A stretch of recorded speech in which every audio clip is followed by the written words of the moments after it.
everybody, and welcome back to another Divine Awakenings episode. This is episode 13 now, and these just bring me so much joy because I get to have chats with friends and new people that come into my life, and those who are really stepping into their purpose and want to share their story. And today, I've got somebody really close to my heart, and this is my mentor, my teacher, a friend, a soul sister, and she is blessed my life in so many ways. I don't think she really knows. So it's a real honor to have Aimee Sri Lakshmi join me today. And thank you so much for being here, Aimee. It really is an honor to just have you in my life. And I just see everything like nothing's by chance, right? Everything's all synchronized. And the way you and I connected when I got trained as a doula, and out of all the doulas I reached out to for support, you were the one that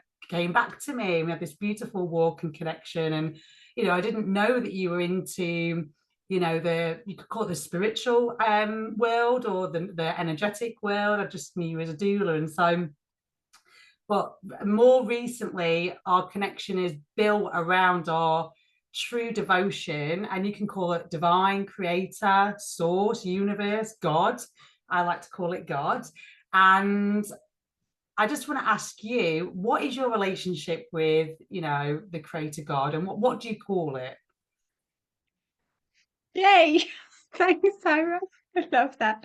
It's also, I feel it feels lovely to be here with you, and thank you for inviting me on.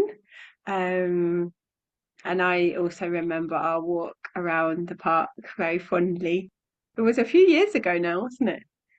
And also that kind of because I think I've said this to you before, that I didn't check that, like, it was really random that I checked that inbox of that particular Facebook account. I don't know what made me check.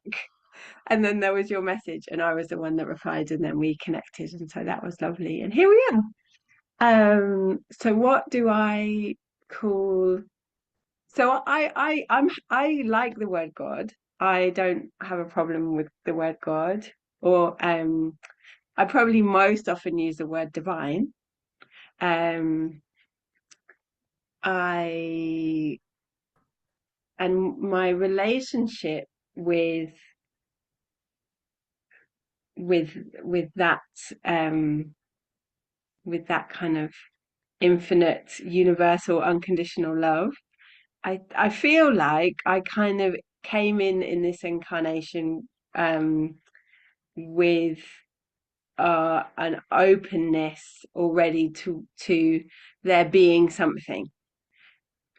So even though my family wasn't was sort of like Christian-ish, we did sometimes go to church. Um and I guess both of my parents are, well, my dad's not with us, not in his body anymore, but I guess I there was it was in a kind of open um family, and not particularly restrictive, with a primary focus on Christianity, I guess. But interestingly, when my mum was pregnant with me, my dad at that point, I think he was a bit of a natural sort of seeker. He had he was following a kind of Sufi path, and I think then my name Aimee was given to me by his Sufi teacher at the time when my mum was pregnant. He didn't stay being a Sufi, but and my mum was always sort of quite open. Although these days she sort of I mean, she's still open, but she kind of giggles because my sister and I, we kind of took the baton of the spiritual path, and accelerated it somewhat for our family. Um, so I grew up with a sense of there being something more and a kind of openness to spirituality. And then I was the only one of my siblings to go to a Catholic school. And I really loved it. I really loved my Catholic school, and even though my family were not Catholic, and um, I think I probably had lots. Well, I kind of know that I had lots of past lives as nuns, and so I think there was like this sort of familiarity of that setting. And then when I was a teenager, I had a little period of time where I would have identified as being a Christian.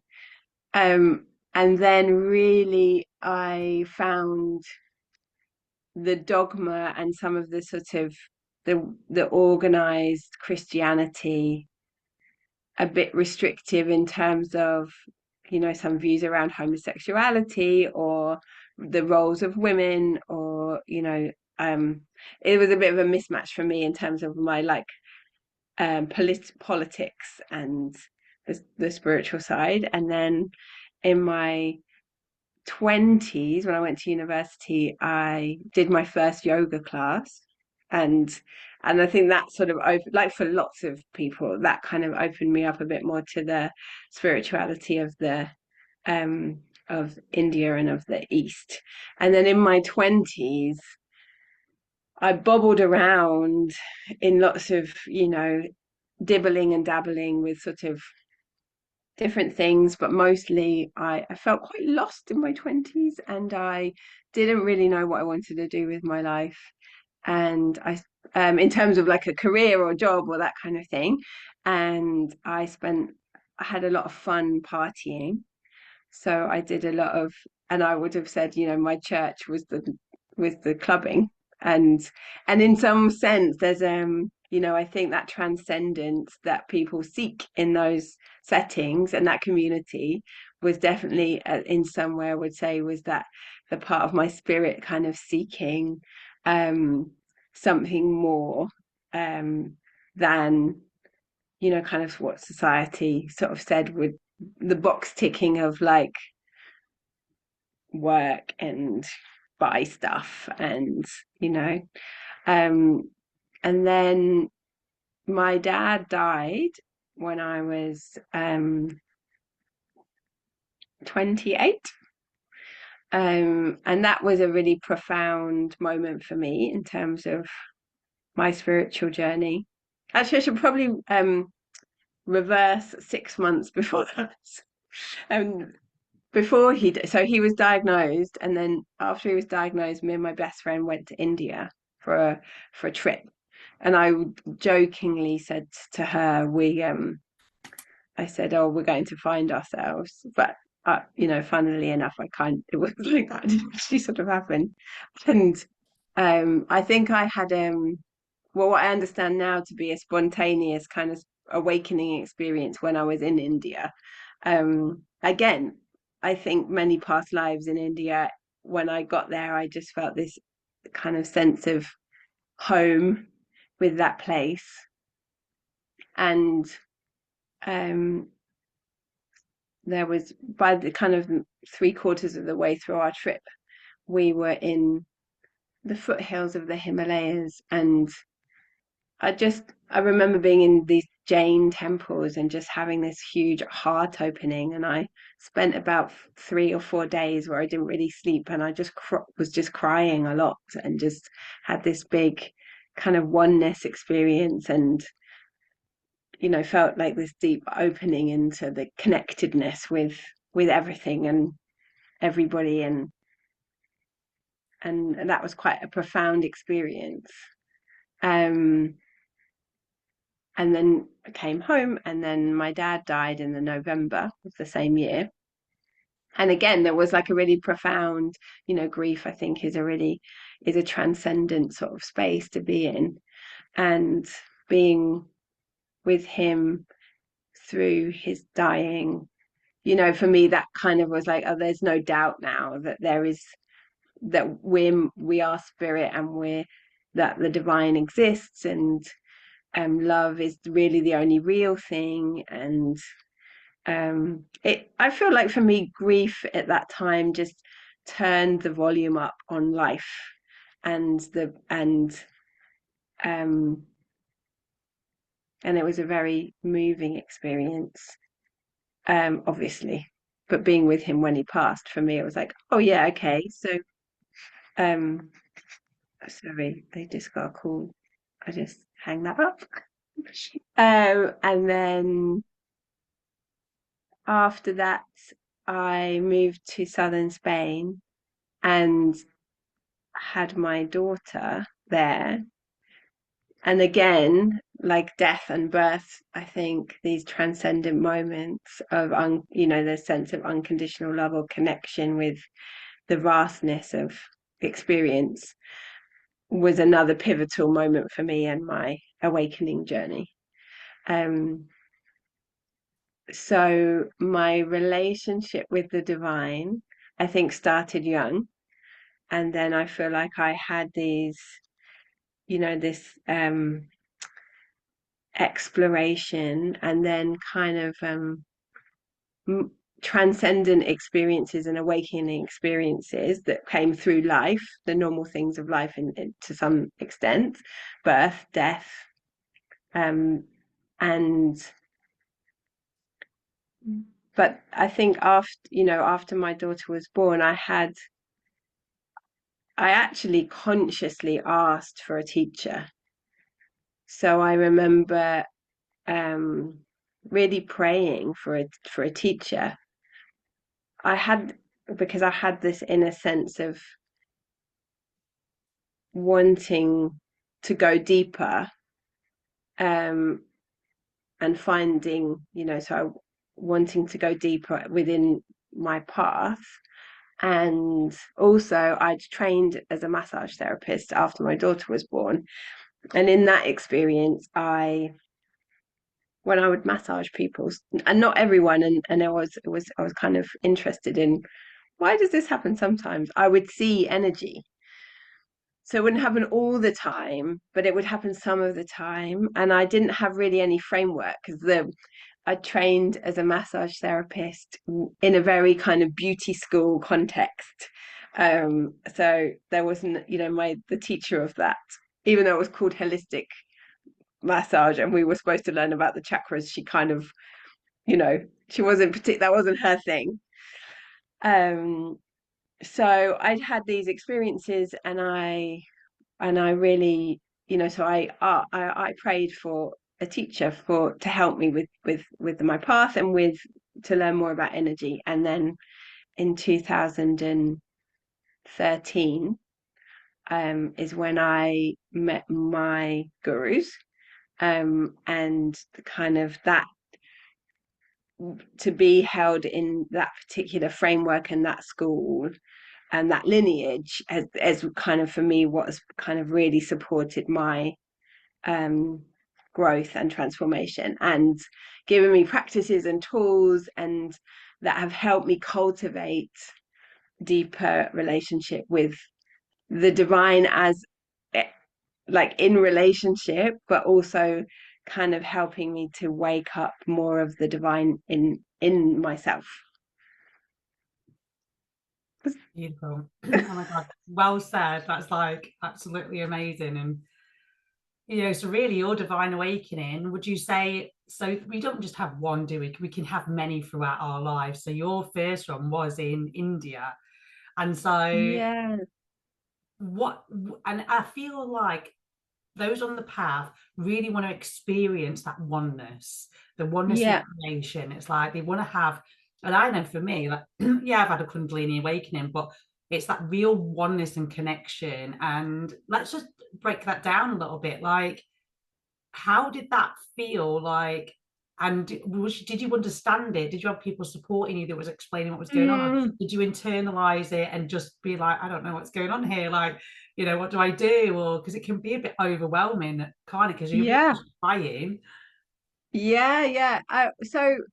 Well, it's funny, isn't it? Because when I really look back, I also remember an even younger experience when I was 12, and this will make you laugh, at Girl Guide Camp. And I remember when we it was summer and we slept outside, and I remember lying on the ground, looking up at the night sky and seeing shooting stars. And my heart in that moment, but like opening to the awe and beauty of life, and that, so that felt like a kind of first teenage one, like this feeling of feeling so small and yet connected to this vastness of the cosmos. Um, and then yeah, in India, it was a bit more like um like it was quite intense, and there was a lot of like physical stuff going on. And I don't think I didn't consciously understand it. I didn't know what it was really. I had a friend who was with me, who kind of, yeah, he did support me. I I think in my because it has a similar quality to the relational falling in love. There was a part of my consciousness that was like, oh, I'm falling in love, but it was kind of bigger than that. It was a bigger thing than that. And I think so it was, I think once the intensity of those, I think it was like 3 or 4 days where it was really intense and lots of crying and lots of opening. And then what felt hard is going home and being back in London and then being like, well, and then, and I don't think so. Then I felt a bit like this, like how do I go back into my life? And I don't want to do the things that I used to do. Like I'm not so interested in drinking and clubbing. I mean, it's not like what it was like that kind of had faded in its sort of brightness after that. Um, but I think, and then that after that, that was when we moved to southern Spain with my partner at the time. So again, I think another past life connection. So it's curious to think about these because when I got to that part of Spain, I had this real sense of homecoming there. Um, and I just find it fascinating with divine timing. And because so I'm thinking about that now in terms of, so I met, there was a woman who I think, she was an amazing yogi. Um, she was part of a different guru lineage. She ran the yoga center in Gibraltar. She may still do that. And I tell this story because I find it so fascinating. So I would go to the yoga center and she would run satsangs, and there was, she did yoga teacher training, and it was really beautiful and it was a lovely place to go. And she was, really well loved and respected in the community. But one day she said to me, "Oh, Aimee, you're welcome to come here as much as you want to, please come every day if you want, you're really welcome here." And then she looked at me with these really loving eyes and she said, "But this isn't your home." And I was like, oh wow, like, and it didn't, because it was true, it didn't hit any of my rejection complex, which, like abandonment wound. I was just like, oh wow, yeah, you're really seeing me. And I didn't understand more than that, but I felt welcome, and I felt like, yeah, she's seeing something that's really true and real. And then I just find it so interesting because what I imagine is that she could see that I had a different teacher that I hadn't met yet, and that I would meet my teacher, and that would happen later. And so, there were obviously things that I needed to experience before that happened, um,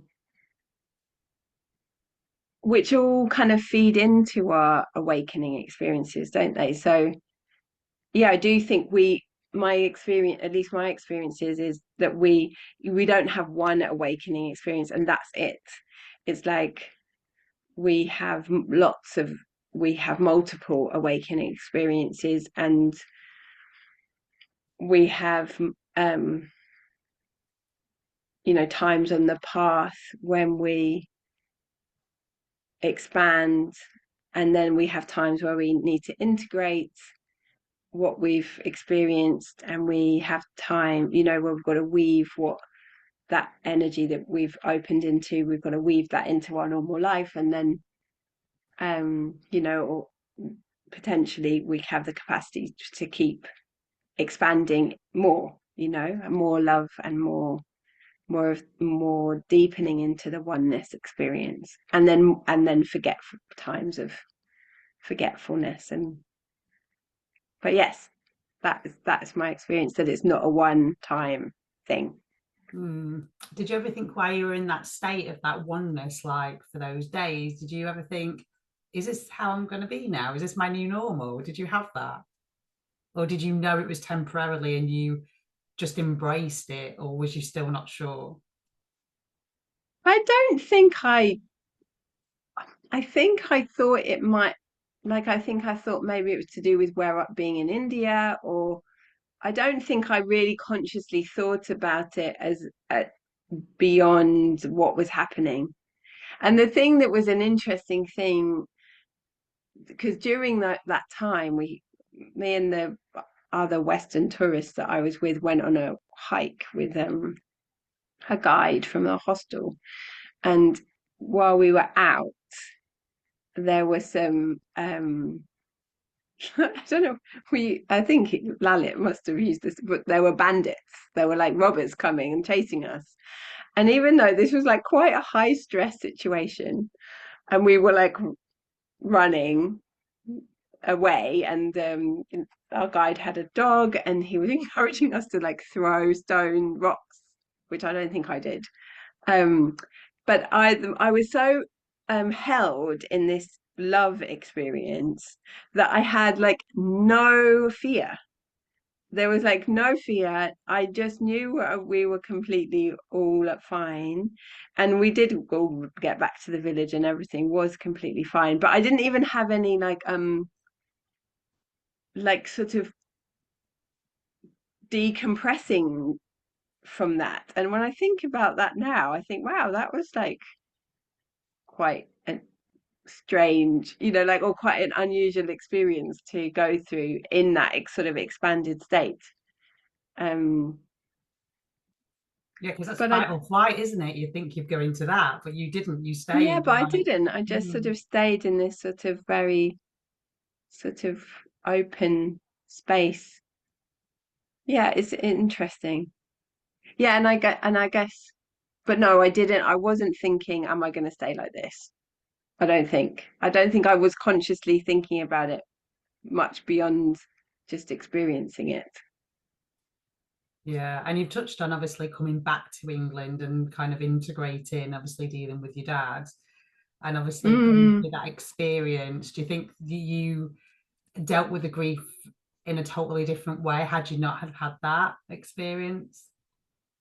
Yeah, I guess it's hard to say, isn't it? But I guess it felt like it just confirmed this sense of um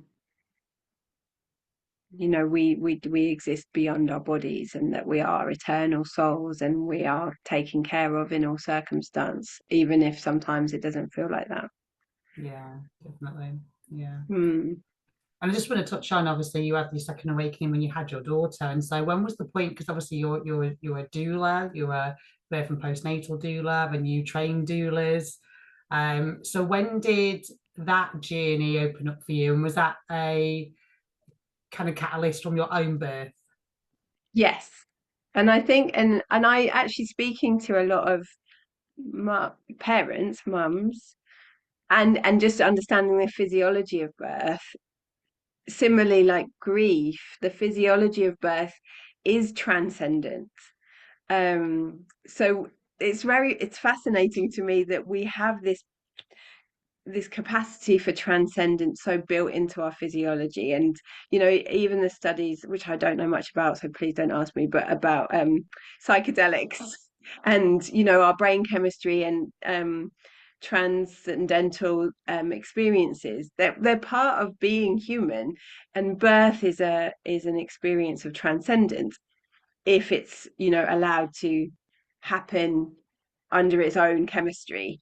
My birth with Lulu was amazing, and very medicalized, and there and there was some really traumatic and really difficult parts of it.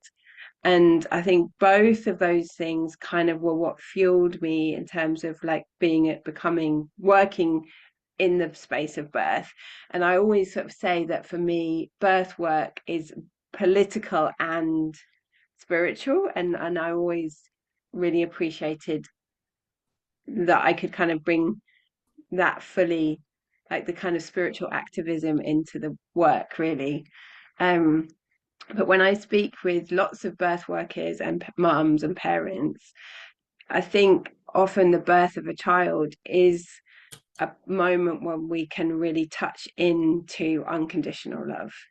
And again, it doesn't stay, it doesn't last, but that postpartum period, for many people who've experienced birth in a physiological way without harm, um, will experience transcendence and will kind of touch into altered states and have a kind of connection with the divine. Lots of people talk about that, and lots of birth workers will talk about just being in that space with people in labor and birthing, and then how that kind of stays with you days after, that there is an altered state through that high intensity oxytocin and the hormones. And that the postpartum period, because it's like it melts our sense of our ego. Part of that is how the mother child bond happens, is through a kind of dissolution of the ego structure to allow that kind of unconditional love to take place. Obviously it's very, everyone has a unique journey through that initiation that motherhood is, or parenthood is. And there's no right and wrong in that. And I think that's a really important thing for me as a learning that I've had as a doula, and as a working with clients, and also working through my own birth trauma. And the spiritual tools that I've been, I've been given access to, that really have helped me to, I look back on my birth, which for a long time it was very hard for me to process. And there is really nothing that I regret about it. There's a deep peace that I have about that experience, that I know that in whatever way was necessary, that was the right birth for my daughter and for me.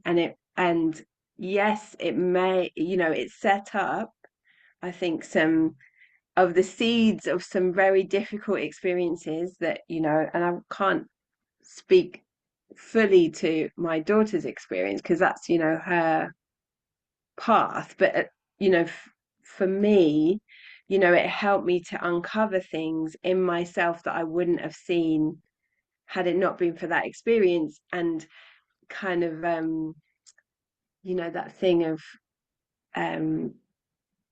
what's the Leonard Cohen lyric about the crack where the light gets in? The things that kind of can break us are are things that kind of make us. And other things that kind of will help us follow our path and our dharma, and sometimes bring us the most fulfillment and bliss and joy through the working through of those challenges and those difficulties. So I really, really, really don't, I am very, sometimes it can seem like, spiritual birth is like kind of physiological birth in a pool, and and there's a hierarchy. But like for me, I don't think that's true. Like I don't think that's true in really, every soul has its own curriculum, and the curriculum is beautifully created or we create that for ourselves in some way Mm. for what we need to express the fullness of our humanity and our soulfulness. Yeah.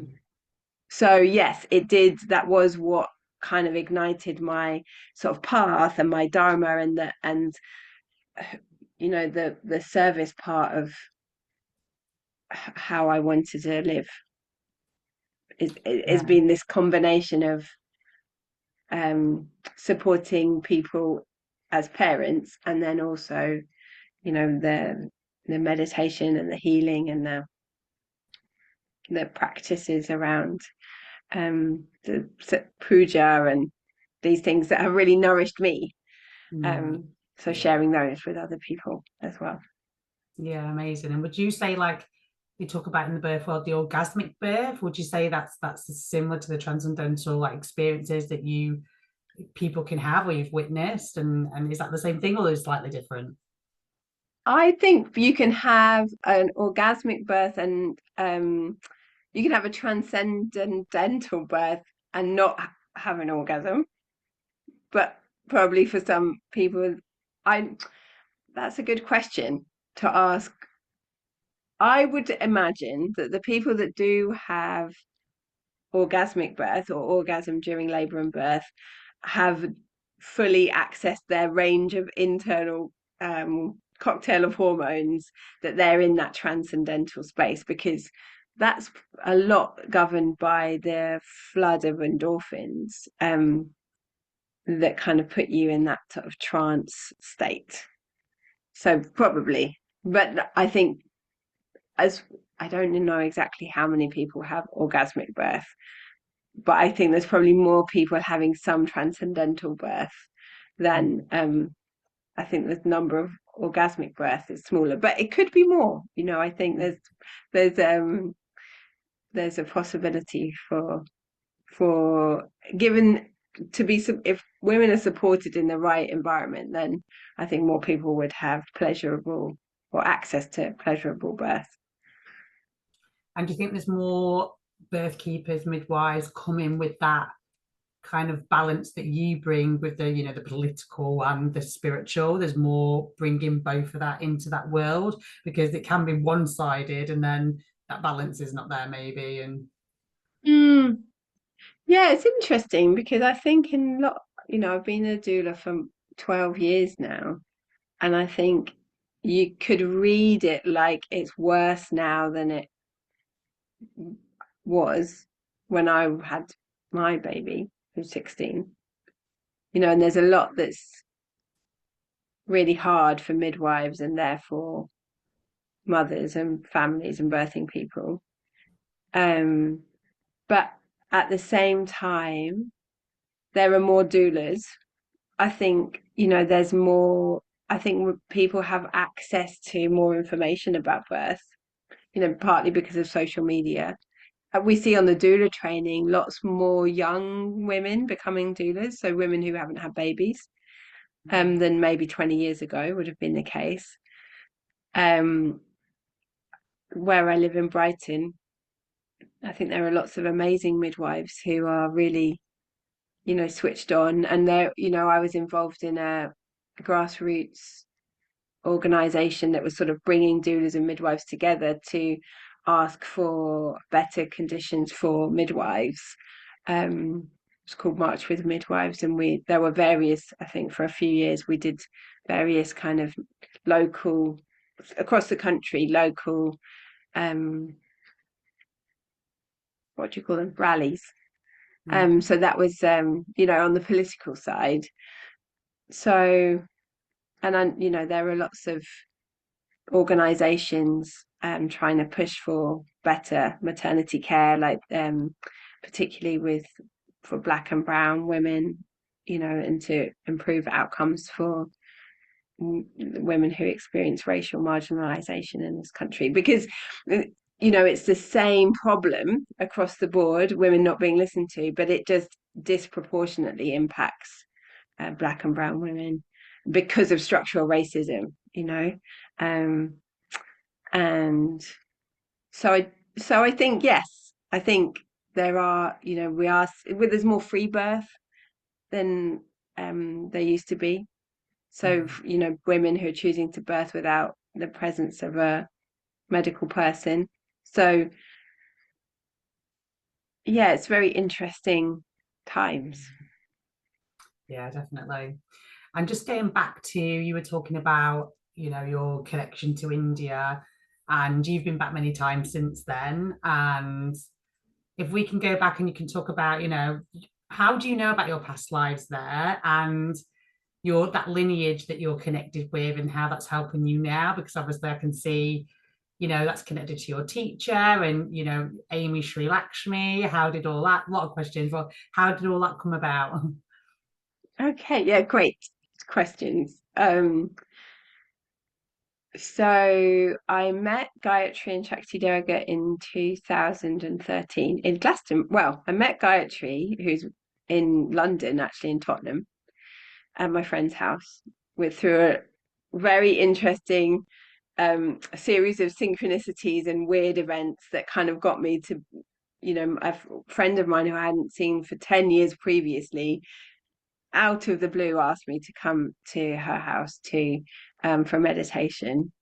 And this was, with me coming back from living in Spain and really feeling this sort of call to kind of go deeper with, deeper with my spiritual path and learn more about the energy body and all of that kind of thing. And then, what felt like completely out of the blue, this friend of mine who I hadn't seen for 10 years said, "Come to my house." And that I met Gayatri there. Um, and I met Shakti Durga, who's her mum. So I have a mother and daughter guru team, which I just think is very good for a doula, um, in Glastonbury 12 years ago. Um, and yeah, so they have taken me to we visit two ashrams in India. And in those ashrams, one is in the south of India, one's in the north. And so although I would say that the community that I belong to in the school that they run is a kind of multi-faith school. We just like a couple of weeks ago, we were back in Glastonbury, really connecting with the goddess Bridget, and the goddess, that kind of resides at Chalice Well, and the land, the tour there, and that was, really profound. The goddess, it's a Shakti school, so it's very much, there's a lot of goddess connection. But like there's a strong influence from these Indian traditions and the Vedas and the Tantras and those paths. And so we visit, there's a ashram and temple complex in the south of India, and one ashram in the north of India, and they both are very different. And one is much more a lot of ceremony and mantra and temples, and it's Shakti and it's Divine Mother, and the other one is silent meditation and kind of much more about kind of going into stillness and going into bliss.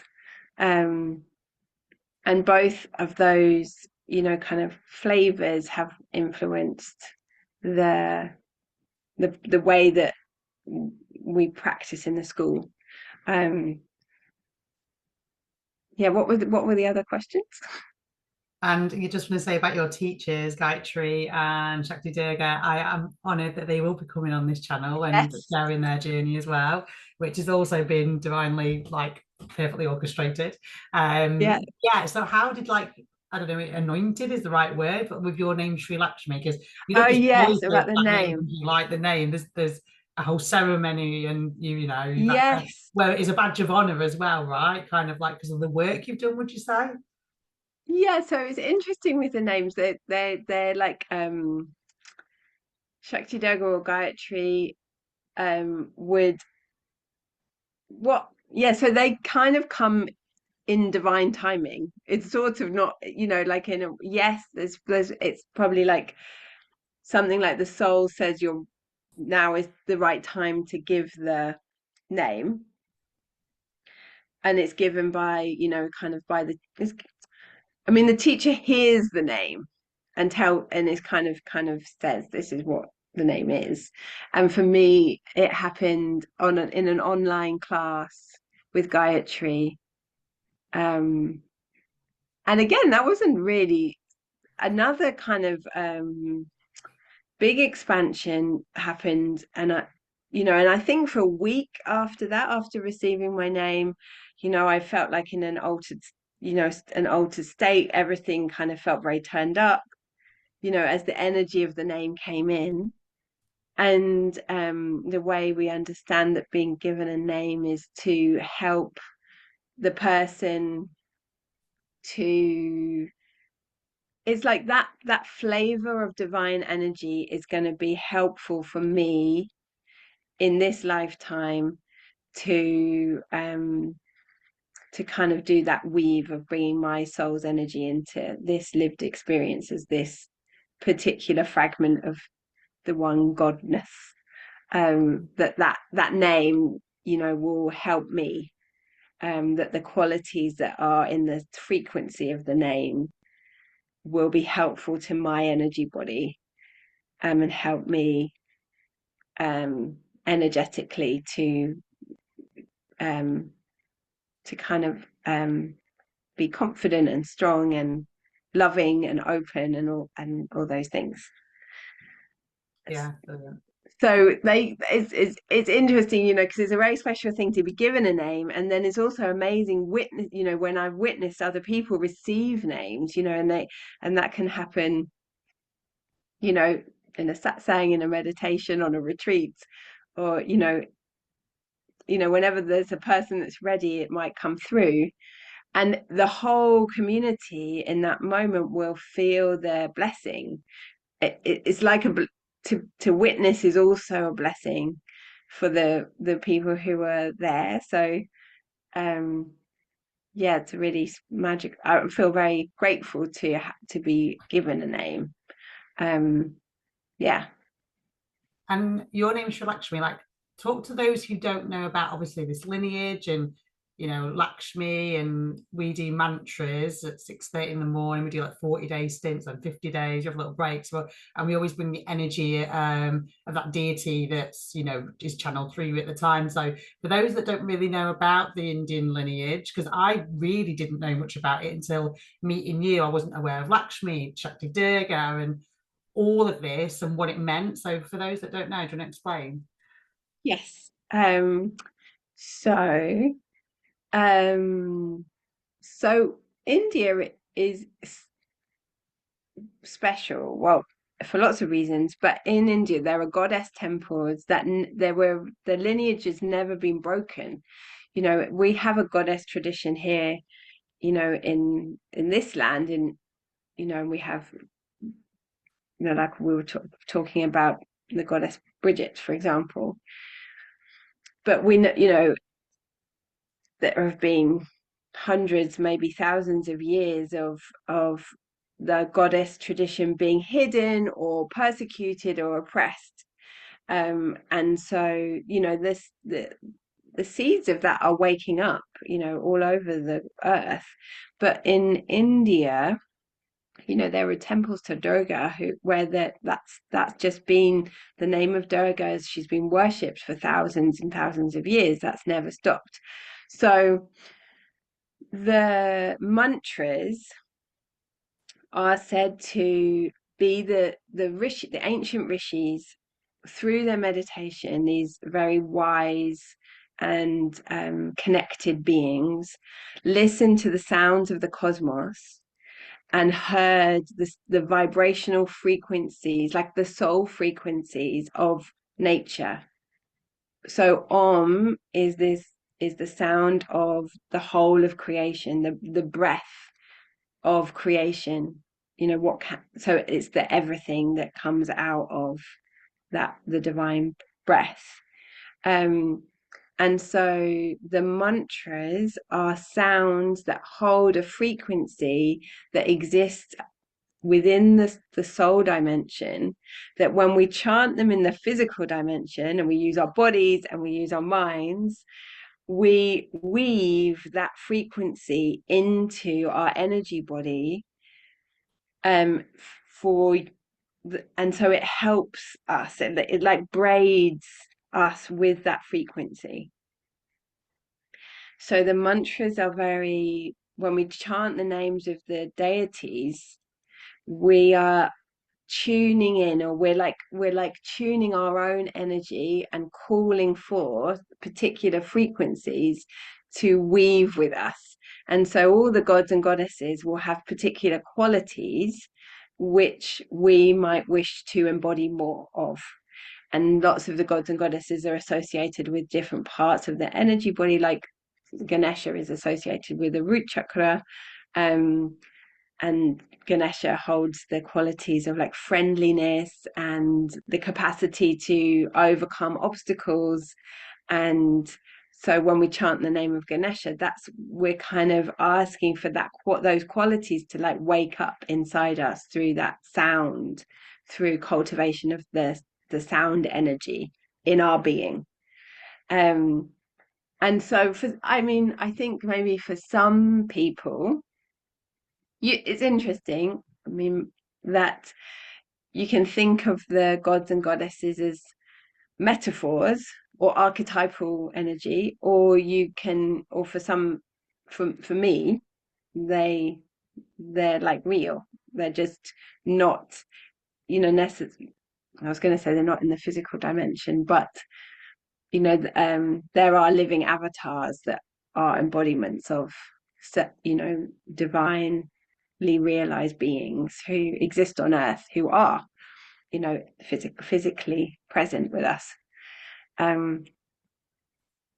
So that's how, so the name Lakshmi, for me, really helps me with stillness, which is not necessarily a quality. Like Lakshmi is associated with beauty and money and abundance. It's like where the root word of luxury comes from, is Lakshmi.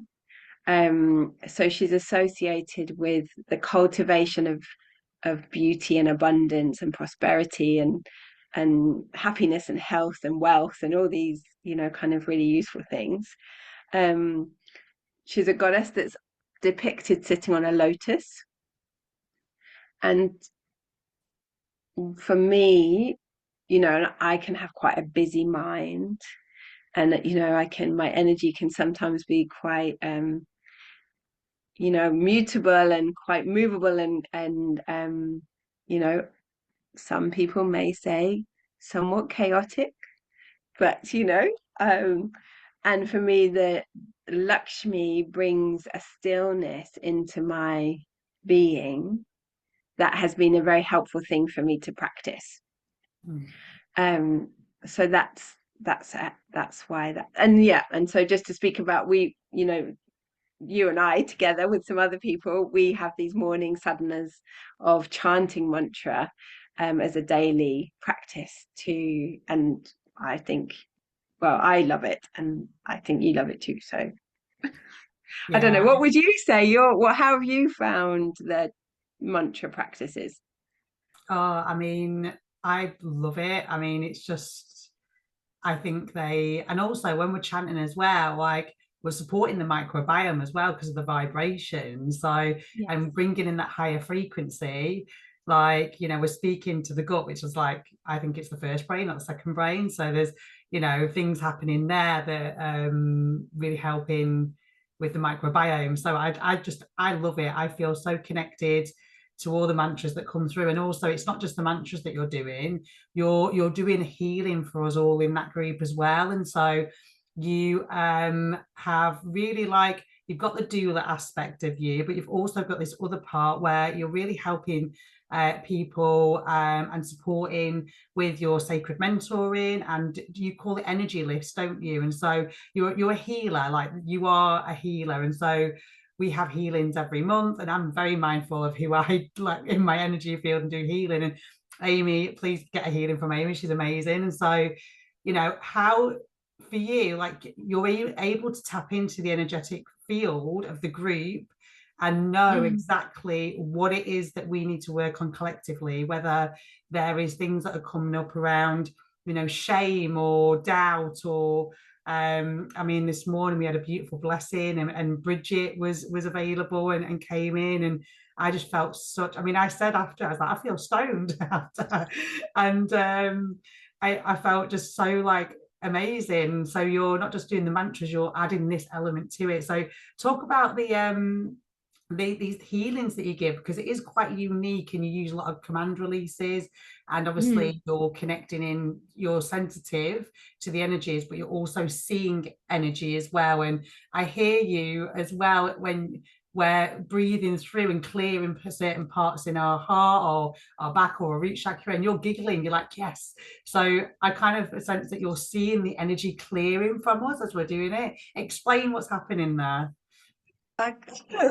Um, yeah, so the the healing is Shakti is something that's been kind of birthed through Shakti Durga, and it's called Ignite Your Spirit Therapy. I call what I do energy lift, which, because I guess as I've weaved in different other things that I know, that's something that I, like a term that I like to use. But essentially what we do together is something that I've been taught in that school. And we get our palm chakras activated to feel energy in a person, in a group, in a, for a tree. And with, this is a thing that I think we all can do it, and it's in it, is A, practice, B, having really good teachers, and C, kind of being, I guess, having that kind of desire to help and to kind of do it, even if, and to learn as you go. And so yeah, when we join, so for this sadhana that we just started, I didn't know what the flavor was going to be till I was on that retreat in Glastonbury. Um, and and it feels like it's interesting, isn't it? Because it feels very rich this time, but the Saraswati energy is just bringing it through a lot of grace. It feels like a lot of, and we're doing a lot of work around what are we creating, because Saraswati is goddess of creation and wisdom. And so, yeah, there's always a theme for the sadhana. And then each day when we tune in together, um, we do like a short, I mean, the processes we'll normally do some connection with the body, connection with the breath, and then from that place then I'll kind of tune into the energy and see, in those half an hour sessions we maybe only do like 10 minutes of clearing, and then we'll go into the mantra. um and I and the yeah, I guess I am a little bit clairvoyant now, and a little bit clair sentient, and a little bit clair knowing. So the clairs come differently, like it's sometimes visual, sometimes auditory, sometimes it's like a sense in my body, just sometimes it's a knowing. The first one to switch on for me was just knowing. And when I would run a meditation or a healing, I would just know what to say, and I didn't know what I was going to say. So it was like something, it was just like I just relaxed and the words would kind of come out of my mouth, and I didn't really have any clear, or I wasn't visual at that point. And then over time and practicing with other people, I've become more clairvoyant. I couldn't remember what the word was. um um yeah, and I do sometimes, yeah, I do giggle, because it's like either I feel like, I get like a clear message, and that's sometimes I giggle to myself, or yeah, that, or I feel like, oh, I can feel it moving. I feel the energy shift. I feel or see something. And there's a real sense of like, there's so much love, that I feel in those sessions. It's like, just feels so good, to that we all kind of come up together, Mm. um, and we're all in it together, and it does feel I love the group of people that come. It's always really nourishing, I think. Mm. Yeah, and you're really great at holding us and nurturing us. Like, I've got that mother energy that does definitely come through, and you're so embodied, like, everything that you're doing, and the love and the relationship with the divine as well. And you definitely supported me connecting in with my guides and opening up my channeling as well. And Mhm. we were doing the sacred mentoring program for birth, and you obviously know my energetic field, so you kind of like know what it goes on and how my chakras are. And he was like, oh, there's a new guide for you, and you like was telling me to connect in with it. And I was on a 40-day fast at the time, so obviously I was a bit more open. And I think because of you, that being held by you and supported, and knowing that I was safe, I was able to connect in. And then this voice started speaking out of me, and I started channeling my Pleiadian guide. And obviously after like maybe about 30 seconds, 60 seconds, the human came in. I was like feeling a bit self-conscious, but that was the point of me like starting to really open up channeling. Yeah, And it was amazing. yeah, and I don't think I would have been able to have like done that and felt, because you've got to feel really safe in those Mm. situations. I feel, and feel held. I don't think maybe, who knows, but I don't think that would have happened maybe if it hadn't. So thank you for that. Oh no, um it's just I want to just honor your journey as well for this time that we've worked together, because you know it's such a beautiful, I feel, to have watched you grow, and I always admire how much you, you've always been I think from the beginning of knowing you, you've been very sort of tuned in and disciplined, but your vulnerability and your willingness to be vulnerable and to really do that kind of deep inner work has, I'm always really massively impressed with that. And I think maybe we're similar in that your love of the divine is profound. And I think bhakti is like the path of devotion mm, is very transformational, because it brings so much love, and love is what transforms. Love is what heals us. So, and mm. you have that really strong.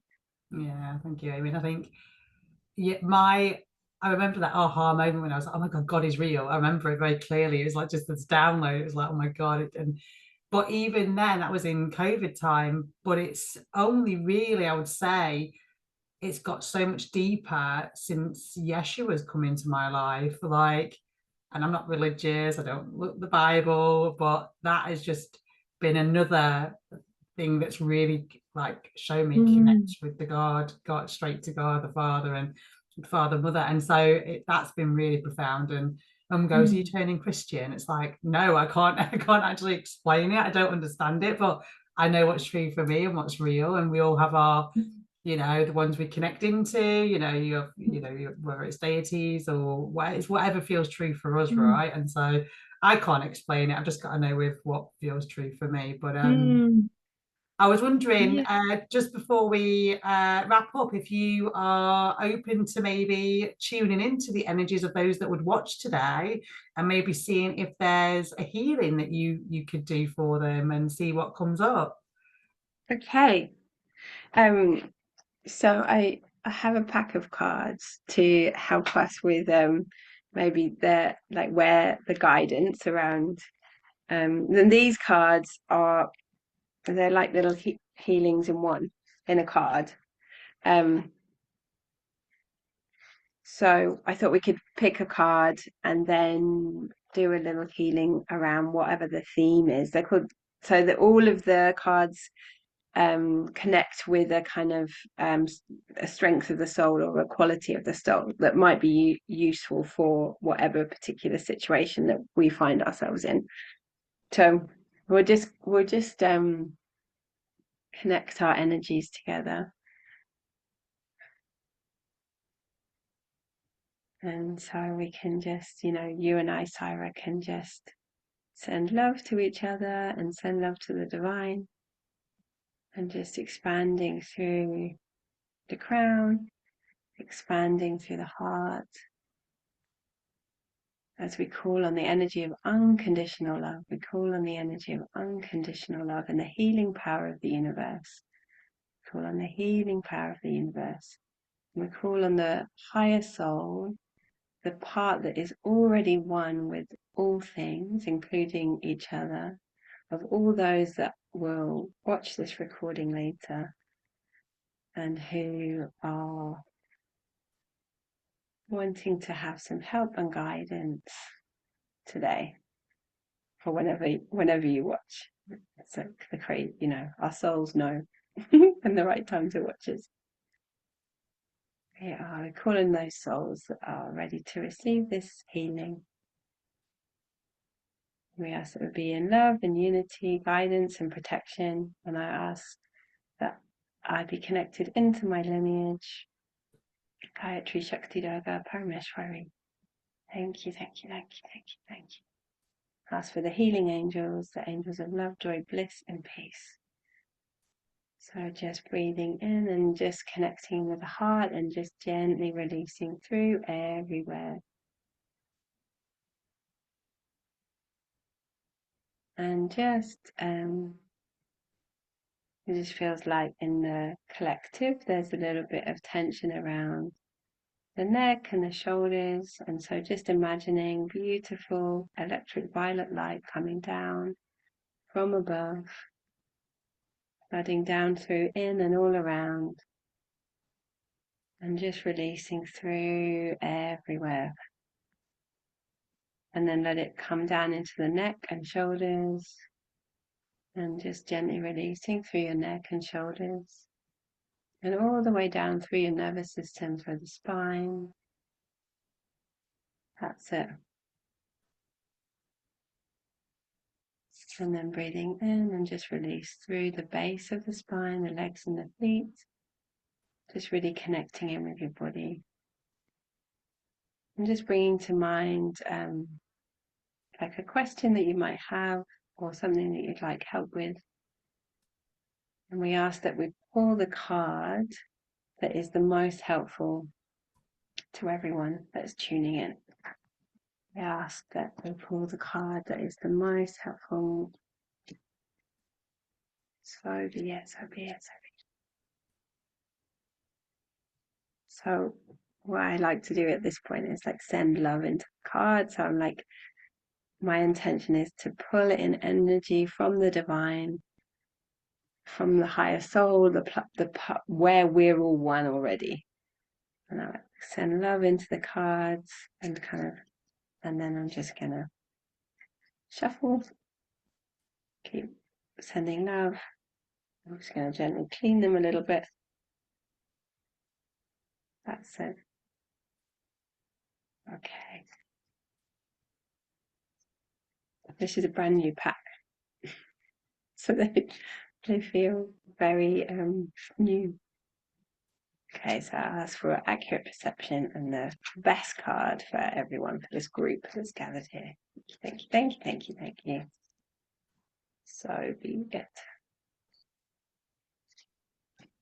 Okay, and I'm going to put them down and then split the pack. And I feel like it's this one. Ooh. That's funny because I pulled two cards and they were stuck together. I was thinking, oh, that's funny. That's different. The front and the back are different. But we got power of discernment, power to discern, and power of devotion. So while we're in the healing, so we've got on the back of the cards, we've got pitfalls and clearings, and that's what we're going to do our healing on. And then we can put a photo of the full description of the card. So just breathing in. So with the power to discern, we're going to clear out all delusion. Okay, so just repeating after me, and Tara, you can do it and everyone can join in with you. I now choose to release. I now choose to release All veils of illusion. all veils of illusion. And delusion. And delusion. From my body. From my body. From my mind. From my mind. And from my energy field. And from my energy field. So be it. So be it. Breathing in and just release through everywhere. And just say, I release all desire. I release all desire. To confuse or to mislead. To confuse or to mislead.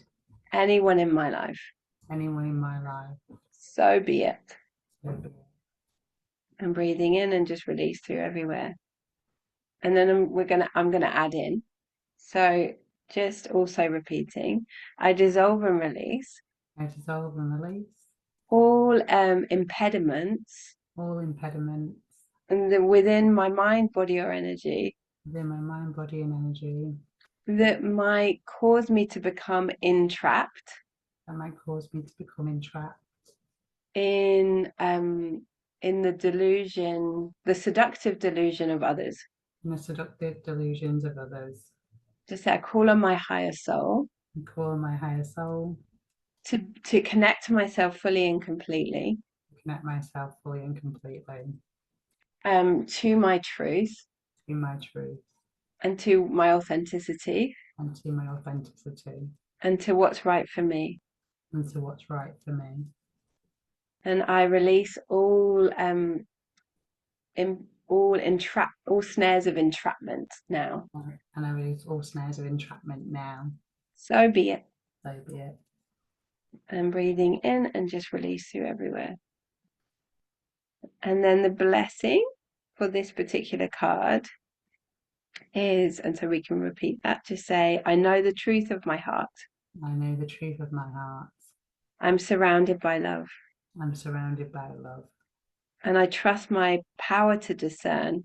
And I trust my power to discern. And what is right for me. And what is right for me. So be it. So be it.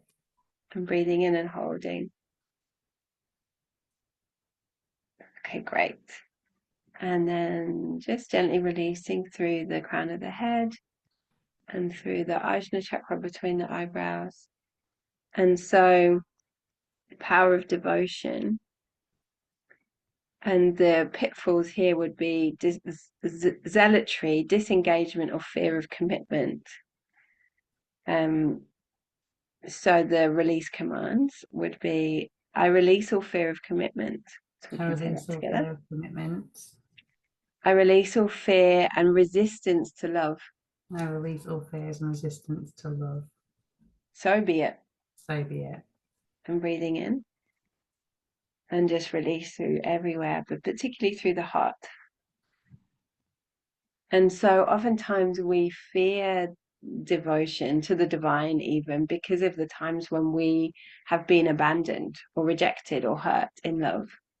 And, we project that onto our relationship with God, into our relationship with the divine.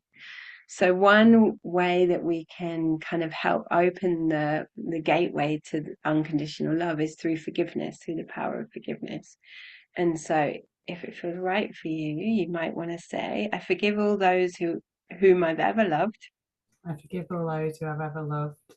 Who abandoned me or rejected me. Who abandoned me or rejected me. To say, I forgive them, I forgive them, I forgive them. I forgive them, I forgive them, I forgive them. And breathing in and just release through the heart. And just say, I forgive, I'm adding this bit in, to say, I forgive myself. I forgive myself. for any time I've abandoned or rejected myself. For any time I've abandoned or rejected myself. Any time I've abandoned my own inner truth, Any time I've abandoned my own inner truth, my own inner power, my own inner power, or my soul strength. or my soul's strength.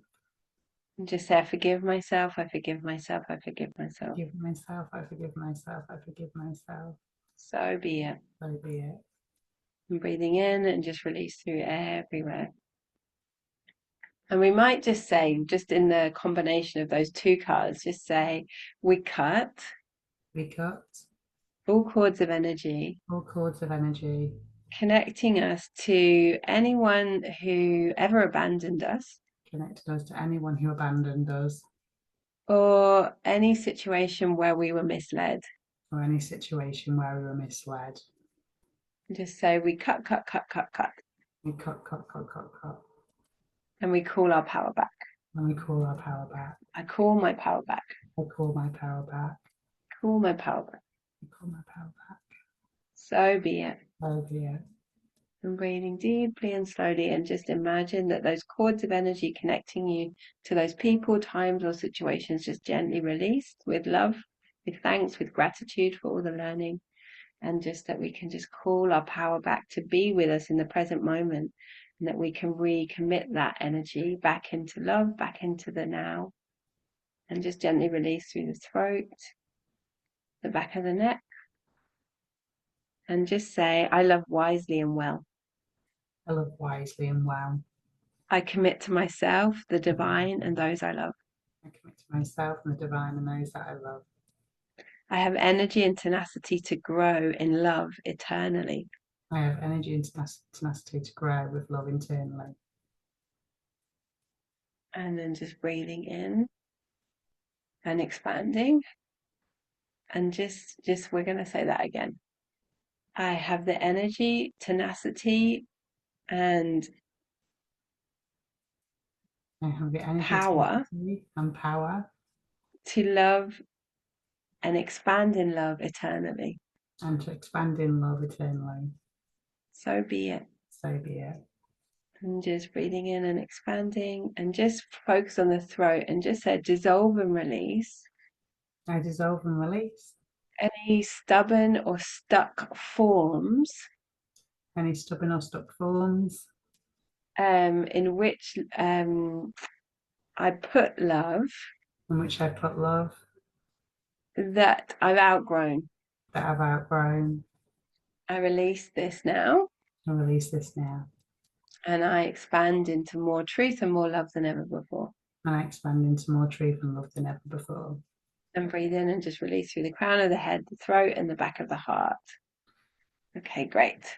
And we ask that the divine bless each and every one of us with more love than ever before, and our capacity to find a path that's right for us, to have discernment, devotion, and more love than ever before. Thank you, thank you, thank you. So be it. Beautiful. So these are the pictures. The cards with more writing. Amazing. Oh, that was so Beautiful. good. Yeah, that was amazing. Wow. Yeah, definitely felt that. I hope everybody watching could feel that and got a taste of Aimee's amazing healing. I highly recommend her, of course. And so this has been amazing. Thank you so much for coming on and really just sharing your journey, your divine awakenings, and really how you've stepped into your purpose and you've been following the call, following the nudges, and you've been trusting and having that faith with the divine, and it has not served you wrong so far, has it? So and it's connecting you to the right people, places, and circumstances, all in divine timing, and nothing is by chance, right? And so, how can people find you if they want to work with you, or join our morning mantra, or get a healing, or do your sacred mentoring, or doula? You're a doula trainer as well. Yeah, so you can find me on Instagram, which is as Aimee Hamblin Birth Energetics, or my website, which is amyhamblin.co.uk. Should probably put my surname in my but I guess it will be in the description, won't it? I'll put it all in the Because my description. Yeah. surname's quite hard to spell. Yeah, no, I'll put all the details in the description as well. But yeah, But this is yeah, great. amazing. Yeah, it's been amazing. Thank you so much for Thank you. coming on. Thank you And so much. yeah, it's been a real honor to have you here. And yeah, thank you so much, everybody, for watching. Please do Thank like and you. subscribe and comment. And yeah, have a blessed day, everybody. Some love. Blessings.